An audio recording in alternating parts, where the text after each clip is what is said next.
إله إلا الله وحده لا شريك له لا ضد له ولا ند له ولا مثل له ونشهد أن سيدنا وسندنا وحبيبنا وحبيب ربنا وطبيبنا وطبيب قلوبنا ومولانا محمدا عبده ورسوله اللهم صل على محمد النبي الأمي وعلى آله وسلم تسليما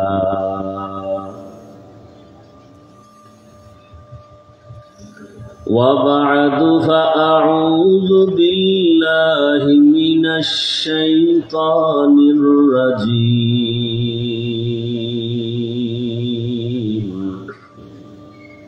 بسم الله الرحمن الرحيم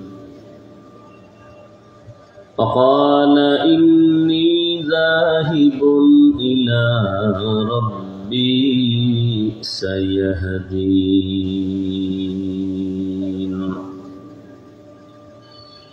رب هب لي من الصالحين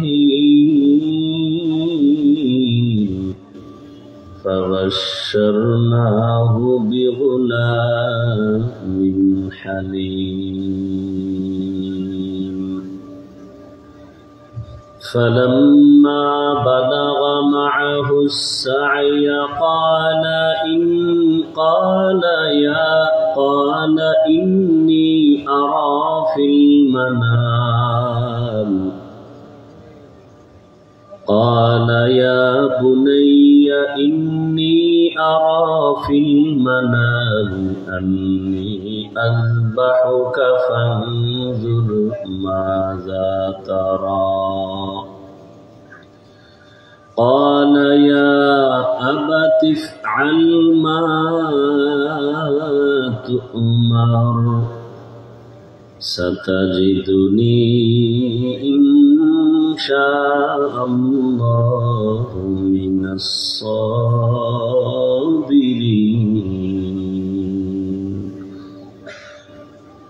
وقال رسول الله صلى الله عليه وآله وسلم لا طاعة لمخلوق في معصية الخالق صدق الله مولانا العظيم وصدق رسوله النبي الأمي الكريم ونحن على ذلك من الشاهدين والشاكرين والذاكرين والحمد لله رب العالمين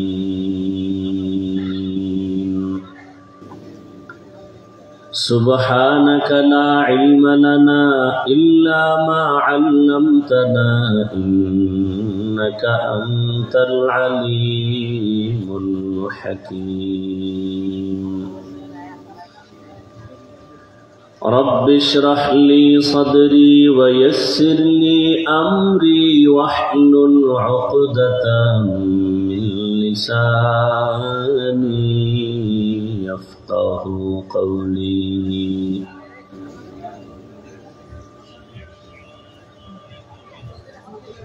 सूरज ने दिया अपनी शुआओं को ये पैगाम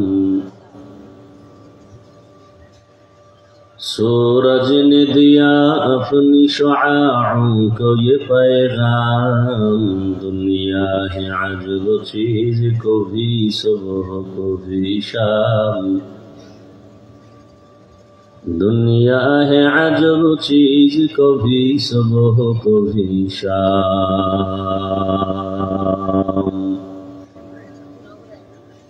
दुनिया में हो दुनिया का तलबगार नहीं हो, दुनिया में हो दुनिया का तलबगार नहीं हो। बाजार से गुजर हो खरीदार नहीं हो, बाजार से गुजर हो खरीदार नहीं हो। मकबूल है शाज़ है काबिल तू बहुत है, मकबूल है शाज़ है काबिल तू बहुत है। आईना के मानिंदे तू नहीं दिल तू बहुत है,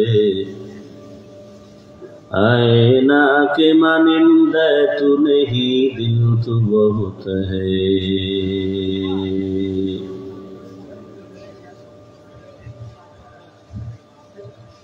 ইসলামী ছাত্র শিশু কিশোর কল্যাণ সংস্থার উদ্যোগে আয়োজিত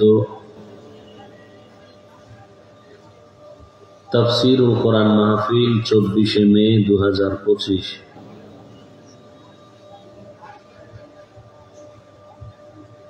বাঁশখালী জলদি বড় মাদ্রাসার প্রাঙ্গণে আয়োজিত আজকের মাহফিলে উপস্থিত মুহতারাম সম্মানিত সভাপতি,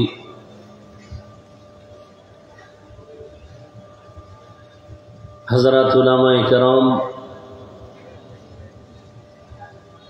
এলাকার বিভিন্ন স্থান থেকে আগত আল্লাহ পাকের আশিকিন, জাকিরিন, শাকিরিন, মুহিব্বিন, মুরব্বিয়ান এজাম,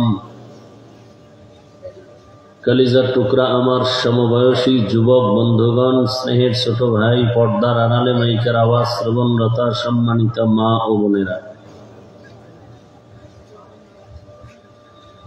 দয়াময় আল্লাহ রব্বুল আলামিনের দরবারে শুকর যে মহান রব্বুল আলামিন ফিতনার যুগে মুসলমানের ঈমান ও আমলের ক্লান্তি লগ্নে হাজারো লাখো মানুষের ভেতর থেকে বাছাই করে পৃথিবীর এক শ্রেষ্ঠ মজলিস, উলামায়ে আহলে হকের মজলিস, গুনাহ মাফের মজলিস, তওবা কবুলের মজলিসে আমাদেরকে হাজির হওয়ার তৌফিক দান করেছেন। নিয়ামতের শুকর আদায়ার্থে সকলেই ঈমানের আওয়াজকে উঁচু করে মহাব্বতে পড়ি আলহামদুলিল্লাহ।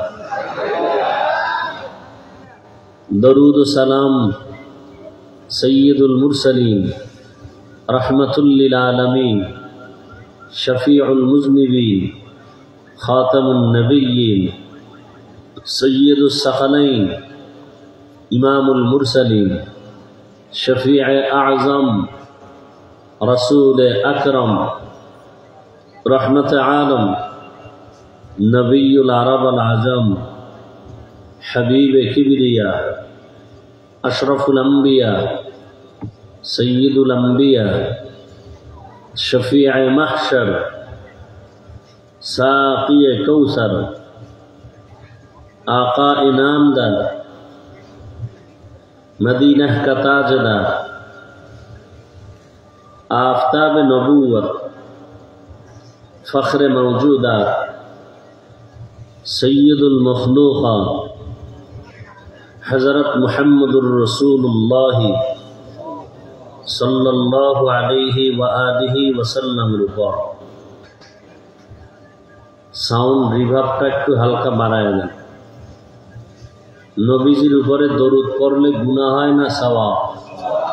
আপনাদের সওয়াবের প্রয়োজন নেই, সবাই জবান খুলে এক আওয়াজে মহব্বতে আবার পড়েন সাল্লাল্লাহু। একবার পড়বেন 3টা পুরস্কার পেয়ে গেছেন। কয়টা? প্রথম পুরস্কার 10টা গুনাহ মাফ হয়ে গেছে, দ্বিতীয় পুরস্কার 10টা নেক আমল নামায় যোগ হয়েছে, তৃতীয় পুরস্কার 10 গুণ মর্যাদা আপনার আল্লাহর দরবারে বেড়ে গেছে। কয়বার পড়ার বিনিময়ে 3টা পাইলেন? তার প্রতিদিন যদি 100 বার পড়েন, 200 বার পড়েন, ওলামায়ে কেরাম বলেছেন কমপক্ষে 300 বার দরুদ পড়া উচিত প্রতিদিন। আল্লাহ আমাদের বেশি বেশি দরুদের আমল করার তৌফিক দান করেন। পাওয়ারফুল একটি আমল দরুদের আমল। প্রতিদিন কতবার? কথা বলেন।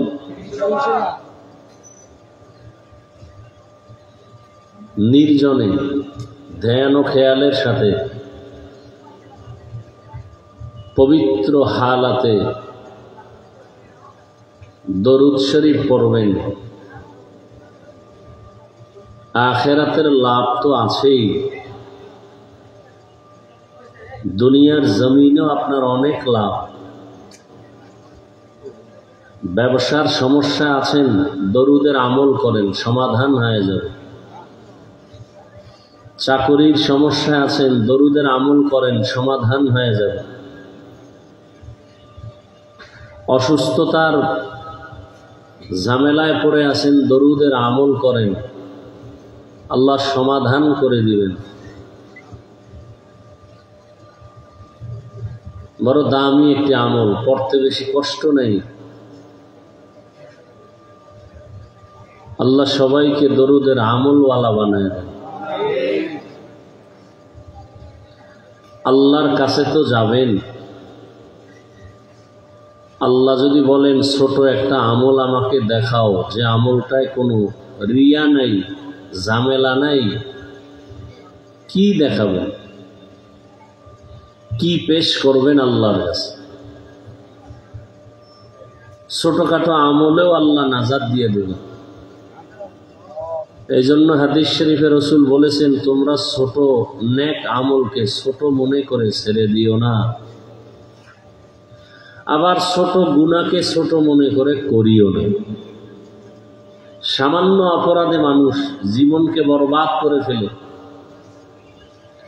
আবার সামান্য একটা ভালো আমলের কারণে জিরো থেকে হিরো হয়ে যায়। হাদিস শরীফে রাসূল একটি ঘটনা উল্লেখ করেছেন।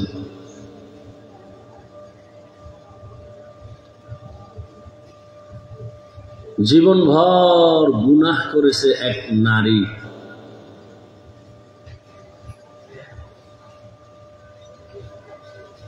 রাস্তা দিয়া চলতেছিল,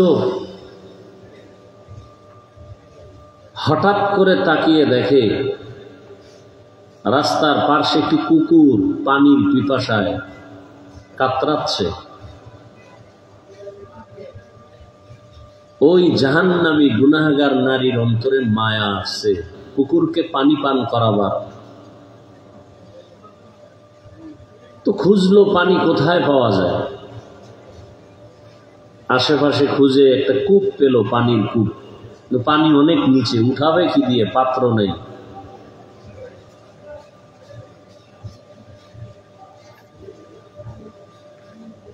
পায়ে ছিল চামড়ার মোজা, মোজা খুললো, মোজা দিয়া পানি উঠাইয়া কুকুরকে পান করাবে। মোজা হাতে নিয়েও দেখে পানি হাতের কাছে না, আরো নিচে। মাথায় ছিল অনেক বড় ওড়না, ওড়নার এক মাথা দিয়ে মোজাকে বেঁধে পানি উঠাইয়া কুকুরকে পান করাইল জাহান্নামী নারী। রহমতের নবী বলেন, গাইবী আওয়াজ আসছে ওই মহিলার উপরে যে তোমার জীবনের সব গুনাহ মাফ। তাহলে একটা কুকুরকে পানি পান করানো, এটা তো মারাত্মক বড় কোনো আমল না, সামান্য একটা আমল। এটা অনেকের গায়েও বাজে না, মাথায়ও আসে না, কিন্তু সে জান্নাতি হয়ে গেল। আর একজন নেক আমলওয়ালা নারী, জীবন ভর নেক আমল করেছেন, শেষ এক পর্যায়ে এসে একটা অপরাধ করেছেন সামান্য। ঘরের মধ্যে বিড়াল আসছে, এটাকে আটকায় ফেলছে খাঁচায়। বিড়ালটাকে নিজেও খানা দিল না, বাহিরে গিয়ে খাবে সেই সুযোগও দিল না। বিড়ালটা না খেয়ে ক্ষুধায় এক পর্যায়ে মরে গেল। নবীজি বললেন, ওই নারীর উপরে গায়বী আওয়াজ আসছে, ও নারী, জীবনের সব আমল তোমার বরবাদ হয়ে গেল। তাহলে একটা বিড়ালের উপরে জুলুম করার বিচার বড় কঠিন, জীবনের সব আমল শেষ হয়ে গেল। এজন্য হাদিস শরীফে আল্লাহ রসুল বলেন, নেক আমল ছোট মনে করে ছেড়ে দিও না, গুনাহকে অন্যায়কে সামান্য মনে করে করিও না। কথাটা বুঝাতে চাইছি, দরুদের আমল আল্লাহর কাছে কি পেশ করবেন। অনেকে ভাবতেছেন আমি নামাজ পড়ি, রোজা রাখি, দান সদকা করি, এগুলোর ভেতরে তো সব রিয়া ঢুকানো, কিবির ঢুকানো। আমি দান করি কেন? মানুষ আমাকে দানবীর বলবে, মারহাবা বলবে, প্রশংসা করবে। এই জন্য ছোট আমল হোক, আমলটা রিয়া মুক্ত হোক। এজন্য রাসূল বলেন, আখলিস দীনাকা ইয়াকফিকাল আমালুল কালিল। তোমার ঈমান আকীদাকে পরিশুদ্ধ করো, অল্প আমল নাজাত পেয়ে যাবে। উলামায়ে হযরত কোরআন সুন্নাহ ভিত্তিক দিক নির্দেশনামূলক আলোচনা আপনাদের সামনে রেখেছেন, আপনারাও ধৈর্যের সাথে আলোচনা শুনছেন।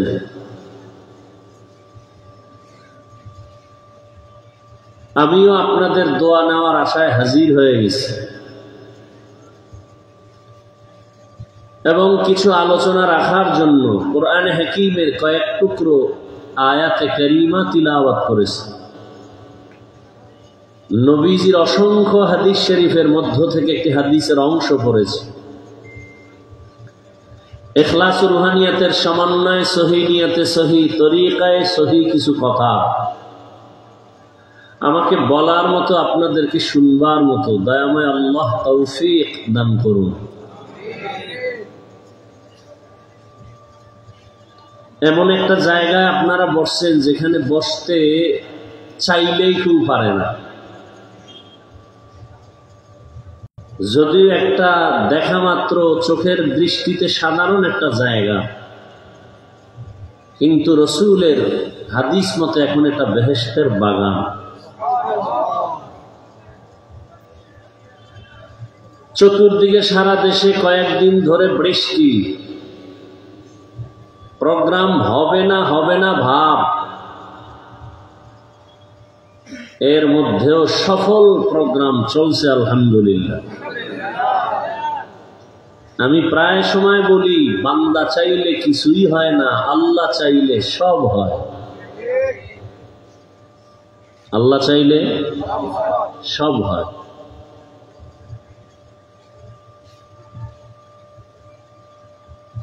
এখানে আসা এটা কপালের বিষয়। এরকম একটা দুর্বল জায়গায় বিছানায় বসা এটাও কপালের বিষয়। সবাই বসতে পারে না, কপাল লাগে। এখানে বসে আলেম ওলামাদের চেহারা দেখা, বয়ান শোনা, এটাও কপালের বিষয়। যাদের ইমানের পাওয়ার যতটুকু, তার কথা শ্রবণ শক্তিও ততটুকু।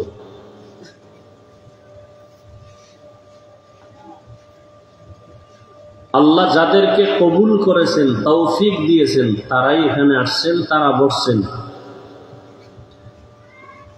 বাকি জানি না শেষ দোয়া করে যাওয়ার কপাল আছে কতজনের।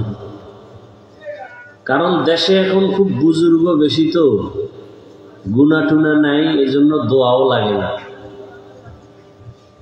অনেকে আসছে ভাব দেখার জন্য, কেউ আসছে বক্তা দেখার জন্য, শুনি অমুক বক্তা সাইজ কেমন, ডিজাইন কেমন, ভাব কেমন, দেখার জন্য। কেউ আসছে আবার কোন সাইজের বয়ান করি তা অবলোকন করার জন্য। এরা মূলত হেদায়াতের নিয়তে আসে নাই, কারণ এদের হেদায়াত লাগে না। এরা নামাজ না পড়লেও দিল পরিষ্কার। আর চট্টগ্রাম তো আশিকে রসুলের খনি। আমার কথাগুলো খুব খেয়াল করে শুনবেন। অযথা একটা কথা বলার চেষ্টা করব না, আপনারাও ডিস্টার্ব করার অপচেষ্টা করবেন না। আমি কিন্তু 1 মিনিট আগেই বলেছি, এখানে বসতেও কপাল লাগে, বয়ান শুনতে কপাল লাগে। আমরা তো আর গদবান্দা গতানুগতিক বয়ান করি না, আমরা লঙ্গি পরা মৌলবী, কোনো ভাবসাব নাই। মানুষের পায়ে ধরে ধরে দুই একটা কথা শুনেই। দেখিনি রসুলের আদর্শের মালা গলায় পড়ে। কোন দলের দালালি করার জন্য বলি না, সবাইকে একটু মোহাব্বত লাগায় কথা বলি, দ্বীনের স্বার্থে, ভিন্ন কোনো কিছু না। একটা মানুষকে যদি সালাম দিয়া নরম ব্যবহার করলে সে রসুলের আদর্শের দিকে আগায় যায়, আমার জন্য এটাই সফলতা।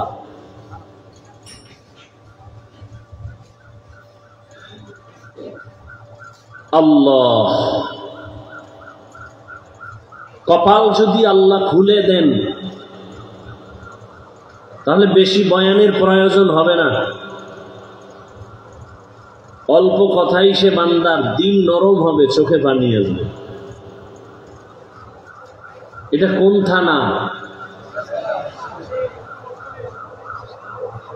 এই থানায় কোন এক অপরাধী যুবককে ধরে পুলিশ নিয়ে গেল, নিয়া নির্দিষ্ট একটা রুমের মধ্যে ঢুকাইয়া বেতের বাড়ি দিল। ওই অপরাধী যুবক কোনো কান্না নাই, চোখে পানি নেই। আর এটা এমন এক প্যান্ডেল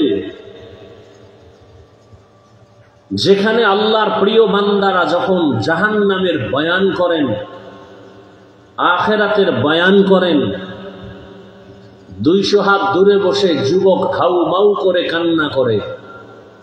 বলেন তো ওকে মারলো কে?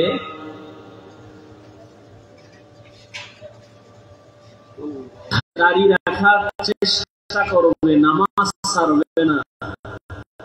আর কপাল যদি পুড়িয়া যায় তাহলে আলেম হইয়াও বেপরদায় বসে বসে আড্ডা দিবে। আর পোড়া কপালওয়ালার হেদায়েতের মালিক জমিনে কাউকে আল্লাহ দেন নাই। আমি হাফিজুর রহমান কেন আর মক্কা মদিনার ইমাম কেন, স্বয়ং রসুল নিজে যদি বয়ান করেন এরপরেও ওই কপাল পোড়ার কপাল খুলবে না। যেমন রসুলকে যাকে একবার মোহাব্বতের দৃষ্টিতে দেখলেই জাহান্নাম হারাম, জীবনে কাউকে একটা গালি দেন নাই, চোখের পাওয়ার এত পরিমাণ, নজর দেখ দৌড়াচ্ছে তরবারি দিয়ে নবীকে জবাই করুন। কয় বছরের যুবক? 27 বছরের যুবক দৌড়াচ্ছে তরবারি নিয়ে মুহাম্মদকে জবাই করবে। কাছে এসে চেহারাটা দেখে তরবারি ফেলে বলে, মাফ করে দেন, কালেমা পড়ায় দেন।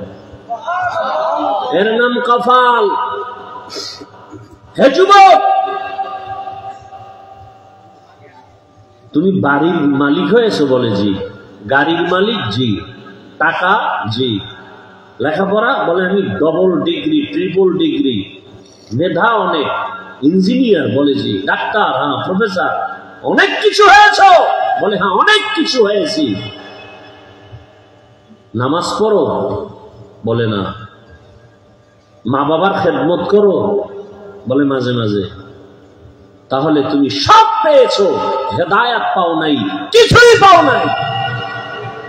তুমি এই জমিনের নিকৃষ্ট মানুষ, তোমাকে মানুষ বলা যাবে, আল্লাহর আদালতে তুমি মানুষ না। তুমি কি? কোরআন শরীফের 9 পারা সূরা আরাফের আয়াত অনুযায়ী তুমি পশু না, পশুর চেয়েও খারাপ। তুমি সূরাতে মানুষ, কিন্তু তুমি কুকুরের চেয়েও নিকৃষ্ট। দলিল, ওয়ালাকাদ যারানা লিজাহান্নামা কাসীরাম মিনাল জিন্নি ওয়াল ইনসি লাহুম কুলুবুন লা ইয়াফকাহুনা বিহা ওয়া লাহুম আ'ইনুন লা ইউবসিরুনা বিহা ওয়া লাহুম আযানুন লা ইয়াসমাউনা বিহা উলাইকা কাল আন'আমি বাল হুম আযাল উলাইকা হুমুল গাফিলুন।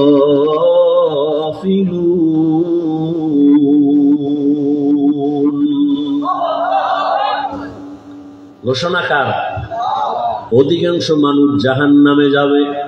অধিকাংশ মানে খুব কম, বলেন অধিকাংশ মানুষ জাহান্নামে যাবে। কোন মানুষগুলো?